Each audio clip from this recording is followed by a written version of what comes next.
talking specifically to US developers, specifically to US investors and US landlords. Now, we'll be talking to anyone in the world who does match those specifics. Why? Because there's an opportunity, and we can make this opportunity doable, executable in a very feasible manner. And there's examples on the ground of that.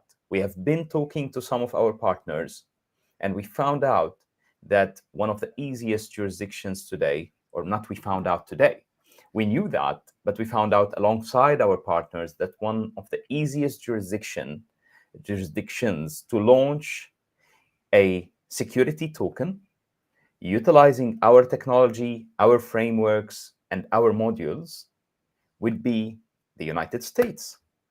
So today on Block Chat with Denis Petrovcic and Makram Hani, you will be hearing from us on how to launch, using our technology, your own security tokens within few weeks within the United States of America. Denis, how are you? Hey, doing Hey, well. How are you? Thanks very for this good, invite. amazing. You Yeah. had a good week, I believe, in the mountains. Not the whole week, honestly. It was just so 1st of November is Remembrance Day, and which means it's a holiday or it's a national holiday, and this year it fell on a Tuesday, right? So it was a good way to get away from the city for a couple of days. How are you? How are things in Very Dubai? good. We had All good? a beautiful Halloween and went for trick and treats with Mr. Kareem, my son, and some of our friends. It was very pleasant, and yeah, a good few days that passed. Very nice. So Cool. today, with all what's coming, Dennis, because we've been talking about inflation, stagflation, and everyone else is talking about that. Yeah, there's a mode of depression that is being spread around for a reason or for no reason.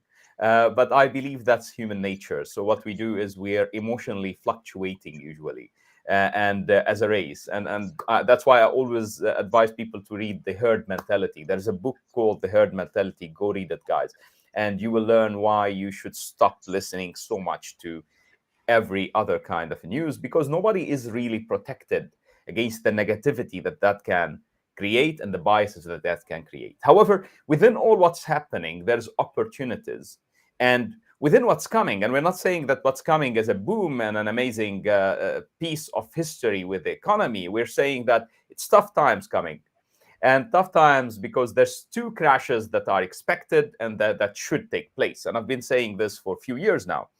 There's a currency crash or currency value crash, which is hyperinflation usually and beyond, or revaluation of currencies and currency buying powers. And there's another kind of crash, which is an asset crash. Now, those two will happen. You tell me where to hide, I'll tell you nobody knows. However, in general, the game today is what will happen first. Will currencies crash prior to assets, or will assets crash prior to currencies, or will hyperstagflation come into play on a global level, which I doubt, because that is a scenario similar to doomsday. And I follow the theory that says, account for what's accountable. There are things that you can't calculate. There's risks that you can't calculate and account for. This is what we should account for. So within the interim, within this chaos that is around in thoughts and theories and suggestions and read into the future, we see that there is potential, and our technology can help people hook up on this potential, diversify without really exiting the asset classes they understand, and at the same time divest for developers and landlords who want to partially divest or divest with time, where they probably have step entered the market, they want to step exit the market. Now, that opportunity is made easier to achieve, or very easy to achieve, within using our technology and frameworks. Dennis, how would we have that happen? How can people How can a developer listening to us today, or a broker who knows a developer and have a relationship with him listening to us today, or knows a landlord or a landlord listening to us today,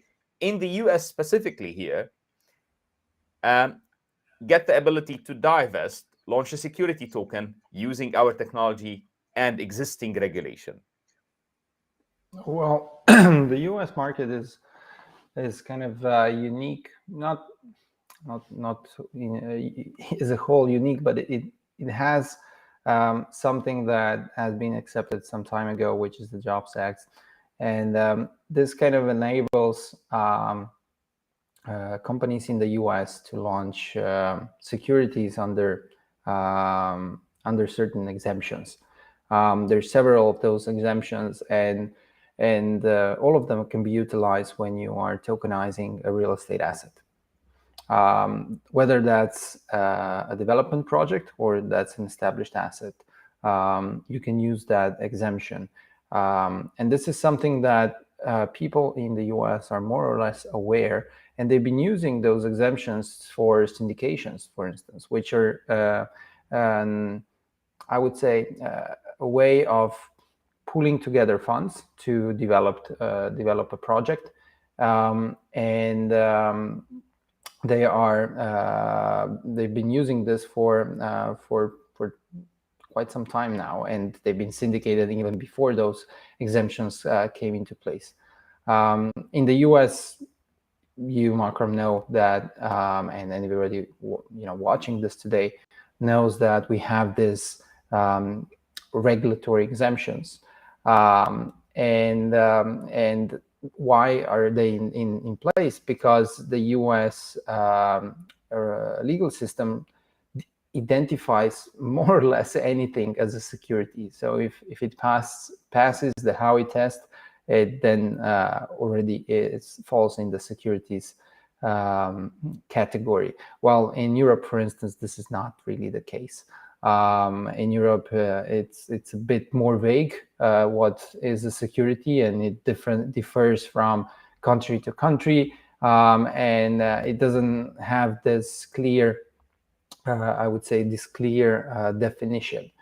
But this makes it a great opportunity in the US to utilize tokenization for the purpose of syndicating a real estate deal, or for the purpose of tokenizing an established asset, and squeeze out some of the locked-in equity that may be accrued over time. So let's say we want to do that today. Okay.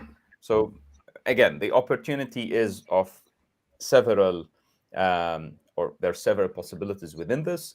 If someone wants to step exit or partly exit a property, partly divest to reinvest maybe in other properties, other tokenized or non-tokenized properties.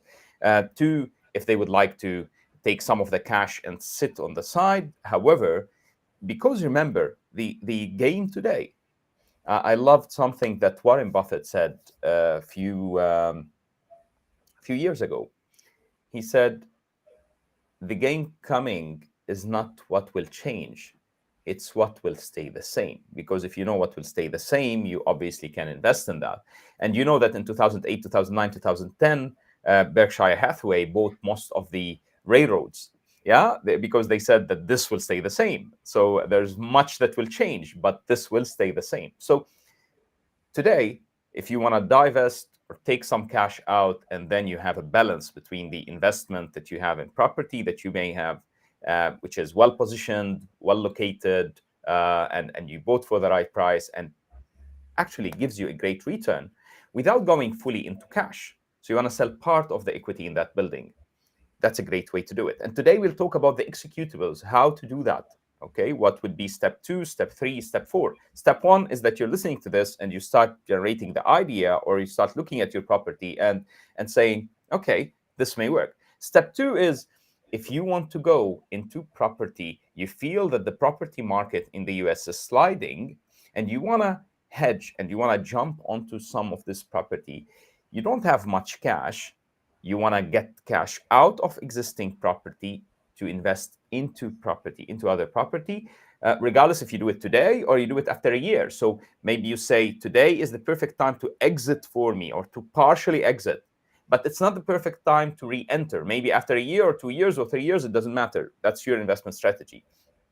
To re-enter, so you take some of the cash out and then you re-enter in the future.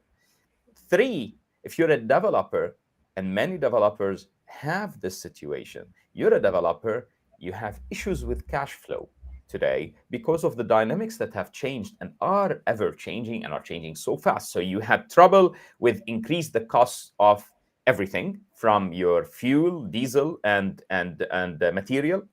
And then you had trouble with the ability to get labor, to the ability to get contractors to perform. And then you're having trouble now with decreased demand, with mortgages, with interest rates rising, while you probably would have funding yourself. All of those dynamics are playing on the same table.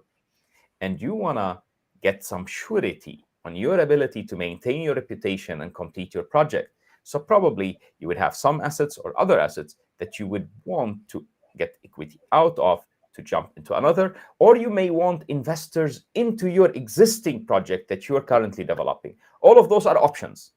Now we'll talk about how to make it happen. So again, step 1 is think about this asset that you have. If you're a broker, think about the asset that a developer has that you're talking to, and he's telling you, you know what, you need to push on sales because the sales are not happening as fast. Prices are sliding, interest rates are rising. So my costs are rising. It's more difficult to build. At the same time, prices are dropping. So it's a recipe for disaster for a developer in general. Dennis, what's step 2? What would they do after that point? So now they want to do that. How? And let's start with Well, one by one if you want. Let's start with yeah, a sure. developer or a landlord who wants to do that. So let's start with a developer, for instance. Now the question is what they're developing, right?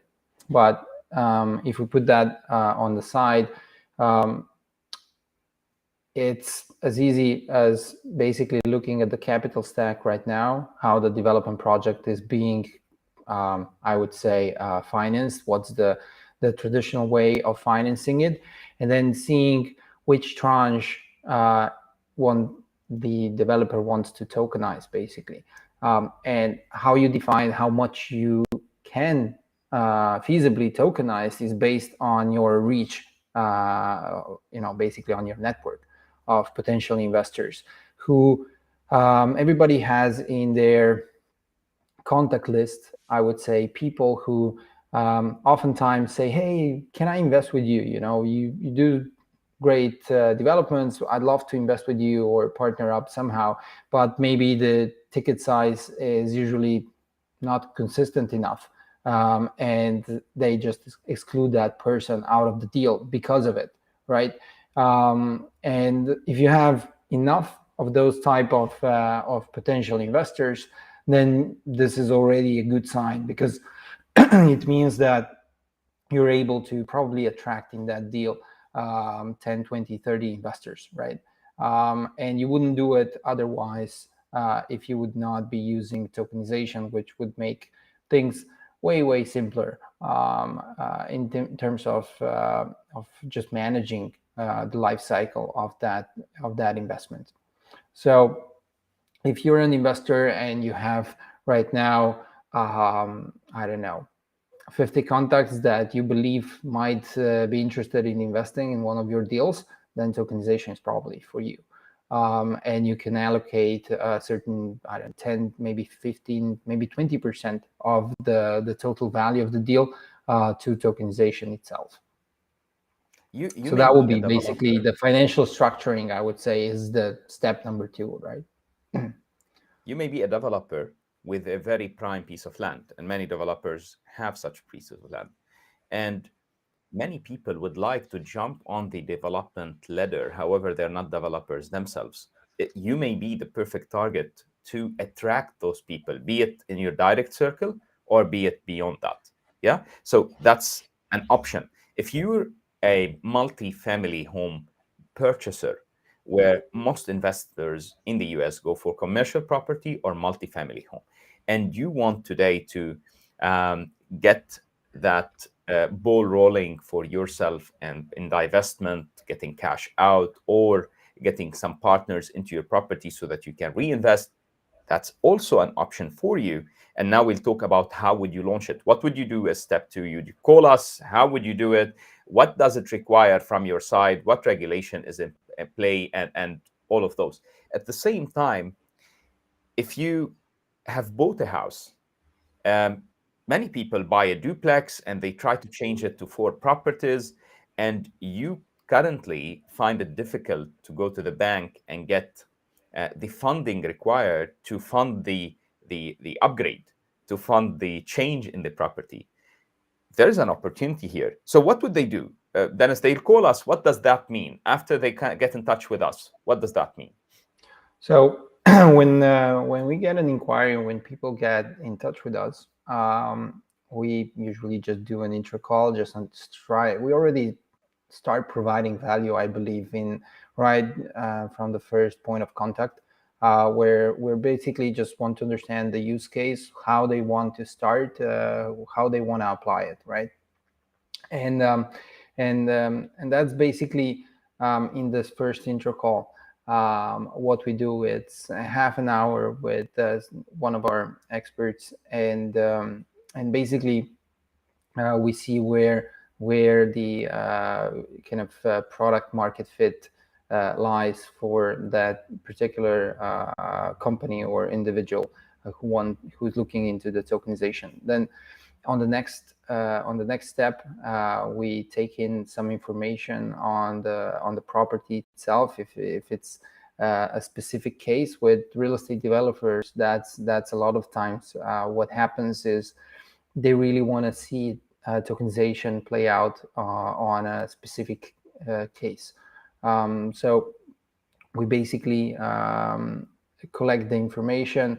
We prepare like a very simplified financial model of the tokenization, where we take into account the valuation of the asset, how much debt there is on it, how much is the equity portion of the developer, are there any other investors involved in the deal, what's the exit strategy for the investor, and then we create like a simple model of where tokenization could fit, and what would be the returns for the investors that would be holding that token, right?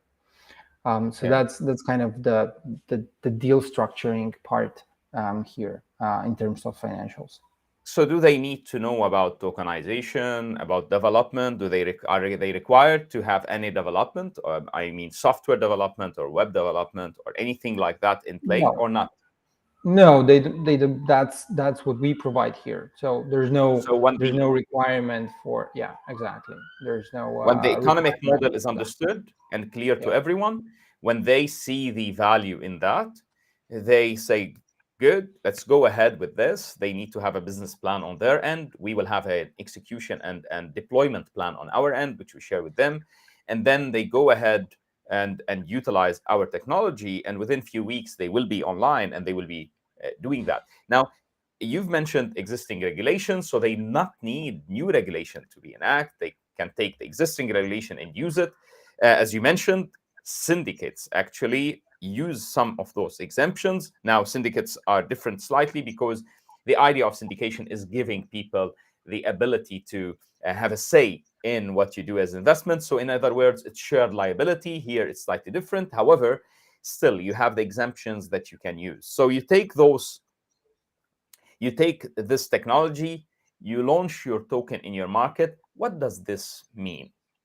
This means not only that you can today divest to your circle and beyond because you've created to them an easy route which was never available to you to get into your development or to get onto your asset, onto your revenue generating asset.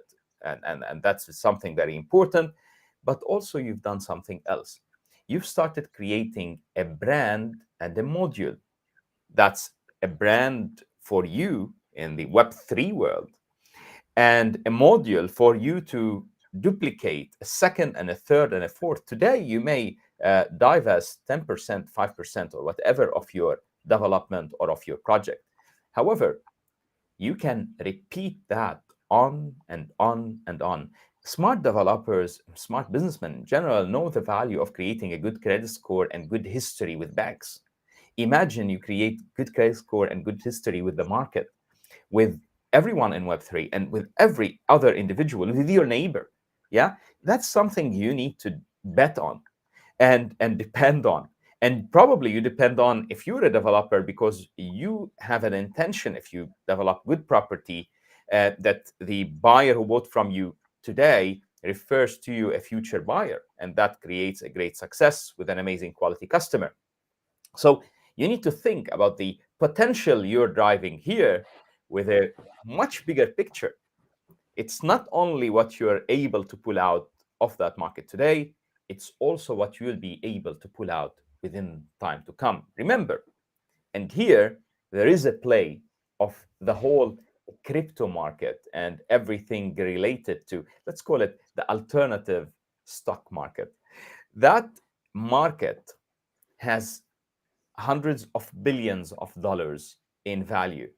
Few months ago or a year ago, it had what, $2-3 trillion. What was the max? $2.8 trillion, the So, market cap. yeah, I think it was around 3 trillion. Exactly. It was a huge And amount, and now it's around one, right? So exactly. And it but expected to, it's still not below one, huh? I thought it was I, six, I don't know why, 800. but it's I there don't somewhere. follow. It's But it's there imagine somewhere. that this will be the future or a part of it. So whatever I mean, is used to be 3 this is trillion will probably, definitely this is not. It might be. This is definitely going to be the future because you mentioned some things at the beginning of our talk, and I think this is kind of also pointing out that this alternative financial system um, can offer things in a better way. Basically, it's not like finance is being reinvented, but it's being rebuilt, right? On much more efficient, much more transparent, and better way, much more programmable way than before, right? So there's certain things that in the traditional financial world are very, very inefficient. Let's say settlement of stock, right? It takes something like 2 days actually to happen. So forget about what happens in your dashboard somewhere, but what actually happens in the back. Now here I can send you money right now, and you'll have it in the next minute. This is like very powerful, um, and you will also have custody of that money, of that value, right? It will be yours. It's not that you will have it somewhere written in your wallet, a number, but it will take time.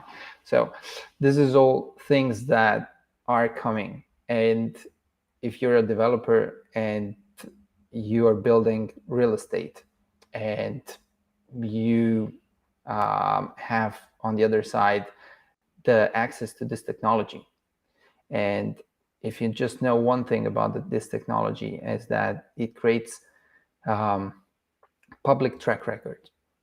Now, do you want to start, create your account and get your first followers today, or in 5 years, when everybody will already have an account and 50,000 followers, whatever, um, and you'll just be late to the game. So right now it's possible for mid-sized or even small-sized developer to create that account, let's call it, and start creating followers that will follow them with every successfully executed deal that they make.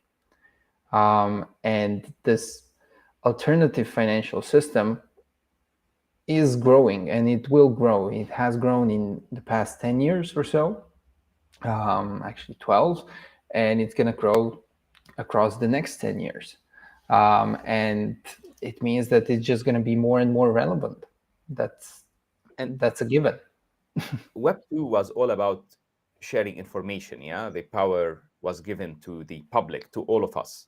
Jeff Bezos used to say, or says, you used to invest um, billions in shouting out a product value or quality of service, and that's advertising. Today, you just invest in creating value and an experience, and people will shout out, or the shout out will get to way beyond what the billions can get. I hope I've said what he said in a meaningful way.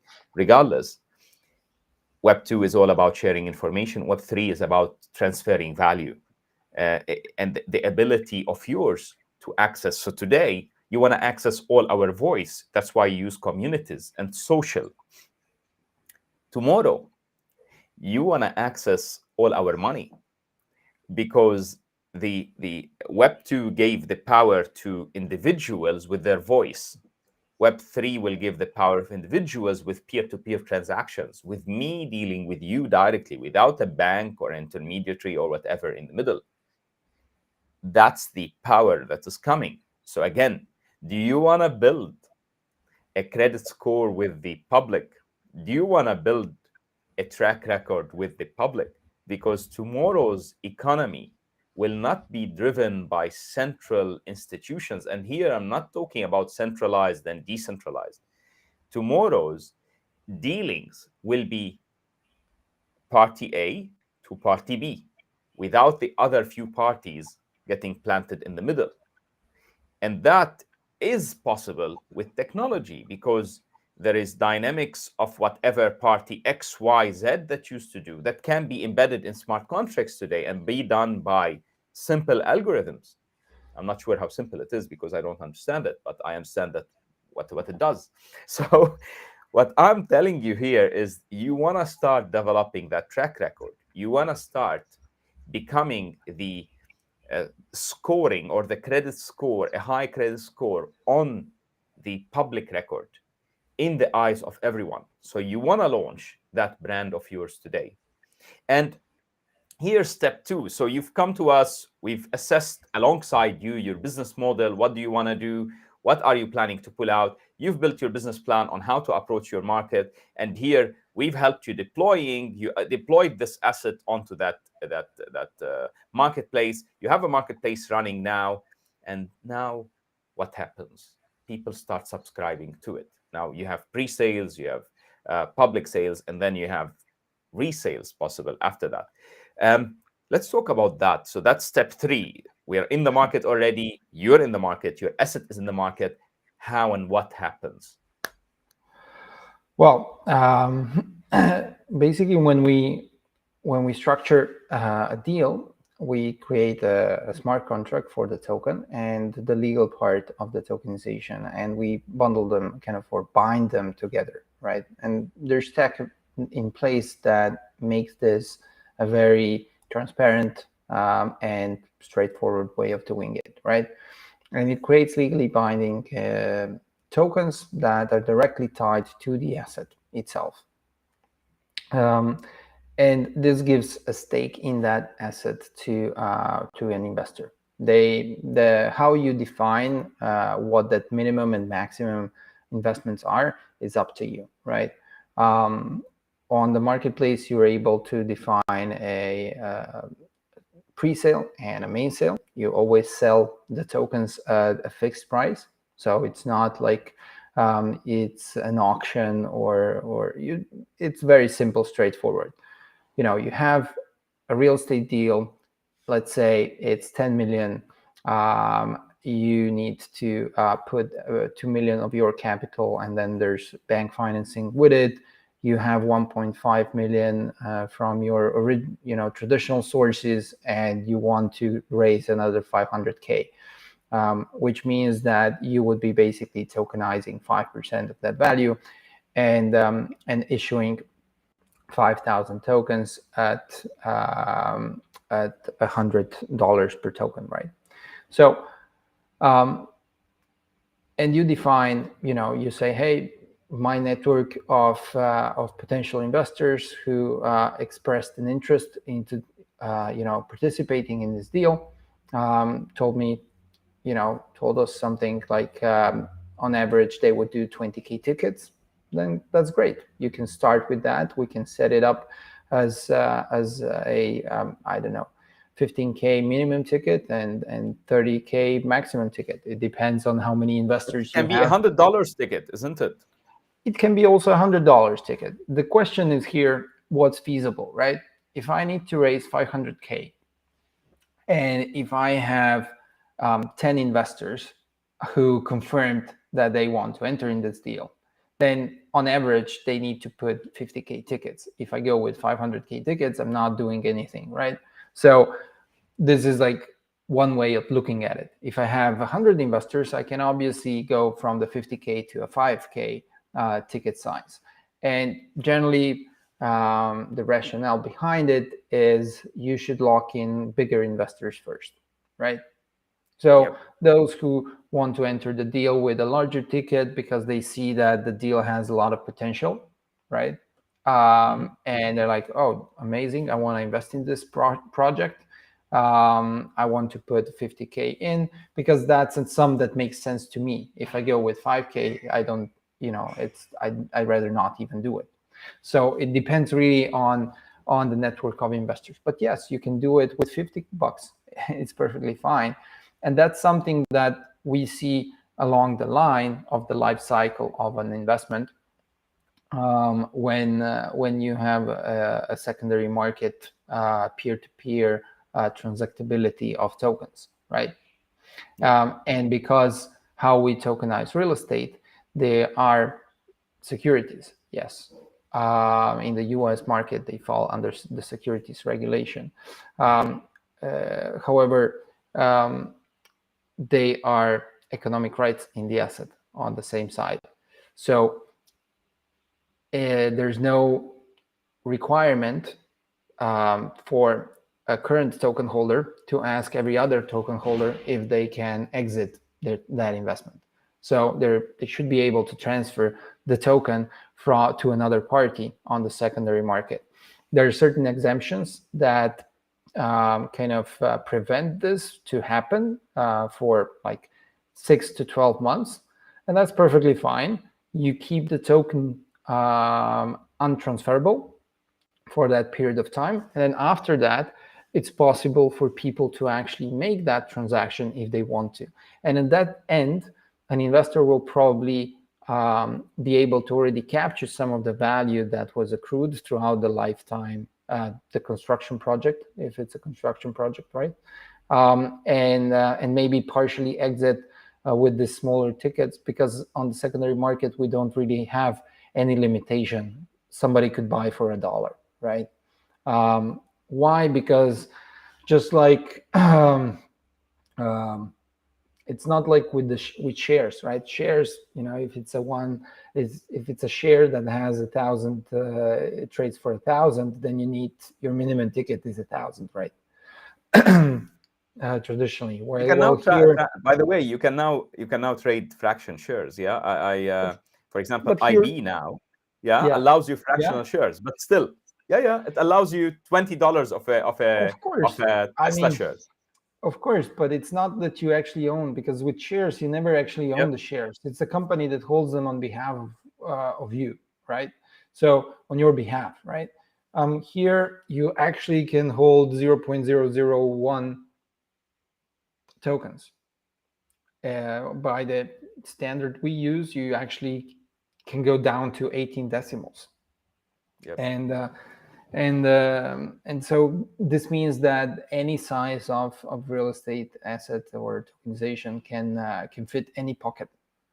And this is, I think, very powerful when you think of liquidity. But yeah, this is essentially this life cycle. And you can, in the sale that you do, you can define, hey, you know what, I want to do a pre-sale first, and I have a goal for that pre-sale. I want to do it in a private manner and see where the sale of goes, and then afterwards I can open it up to a public sale to any user basically that signed up on my marketplace. That's step 3, guys. So step Yeah. 3 is you making or achieving what you want and beyond. Now, And one again, thing, you don't need to code anything. Again, E- yeah, there's not exactly. You need to take care of real estate. You have exactly. a partner that takes care of everything else for you. Now, here I need to mention beyond this benefit and this advantage, there's another advantage, which is today, if you sell a portion of your property, if you have a multi-family home development, or if you're developing a property and you sell it non-tokenized, you will make that money and you will say goodbye to the property and you have no connection with it anytime in the future unless you rebuy it or repurchase it. However, imagine you can have a royalty on that property forever. So the party who bought it sells it again, you make money, and again, you make money, and again, you make money. And imagine that you make that sell again and again so possible and so often because you make it in small portions. So that party can sell $100 of it. And you have a toll on every single sale that happens.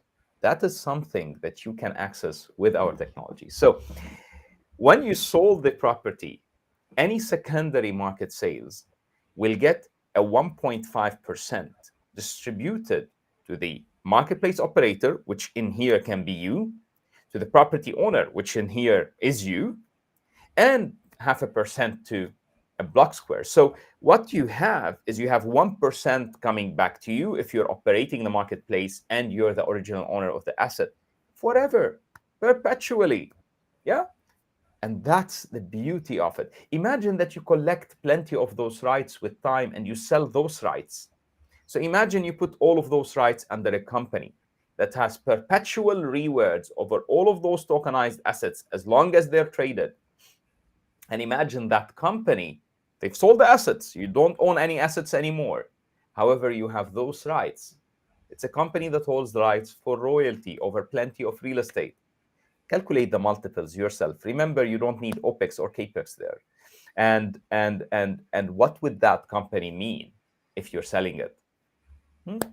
Now, that's a reason for you as a landlord, as a developer to tokenize real estate. But if you're a third party, you're not a developer, you're not a landlord, you're a broker, or you're not even, you're an entrepreneur, and you know a landlord or a developer, what would you do? Would that benefit you? Will there be any benefit to you? Yes, there will. So first, on a primary offering, there is a benefit similar to any real estate deal. There is a benefit of 1% to the first party and 1% to the second party. Who are the first party or the second party? The listing party, similar to a real estate transaction, and the selling party, the listing broker and the selling broker. Now, you may be the listing and selling broker. If you are running a marketplace and you have arranged the listing, so you got the owner there, you can be the listing and the selling broker. And then imagine if you're operating that marketplace forever, you have that 0.5%. You remember the 0.5% we talked about for the marketplace operator? That's a toll on that forever. So now we empowered you with why would a developer or a landlord tokenize and why would you marketplace launch or launch a marketplace? And we will give you the technology for that. You have the legislation ready for you to start making money today. And there's plenty of property out there, and there's plenty of people, be it a new generation who wants access to those properties, but with the rise of property values, they can't really have easy access. All of this is on your table today. Does it make sense, Dennis? I think it does. That's why we are also offering this in this way, because we see that this proves or this provides a lot of value to people in real estate who, as you many times mentioned, in the end, what you have is nice pictures on your phone, and that's it, because you're producing real estate and then basically selling it, and that's it. That's all you have from that all of that effort put into every deal that you kind of create, right? So yeah, exactly. I believe that it's a business model that should be acquired by many. It's your opportunity today. The tech is available, the legislation is available, the property is available, the interest from the market to access those properties is available. It needs you to jump on it and start doing it and become our US or one of our US partners in the many programs that we have. So remember, if you're a strategic partner, you can be even part of a strategic partner program if you are eligible. And then the access is easier. And at the same time, your capex is very little, approximately non-existent. Dennis, do you have any last words to our community in the US and beyond? No, I would say, the US has all of those tools available, and with our tech, it's also executable. And so the regulation is there, the tech is there, the market is also very, I would say, open to this type of investments, and it's a market that's generally very open to investments whatsoever. So there's all of those kind of co-investment schemes that are present in the US. Why? Probably also because of the Securities and Exchange Commission being so heavy on regulating the market, but they're doing it well, I would say. And so everything is there. It's possible. You can basically be up and running in a couple weeks. So it's not something in the future. It's here, and just reach out to us, and we'll make it happen for you. Today, you have an opportunity to hack on the most conventional and the most pioneering and non-conventional, the most futuristic. You get that asset, you apply this technology and the modules that are available.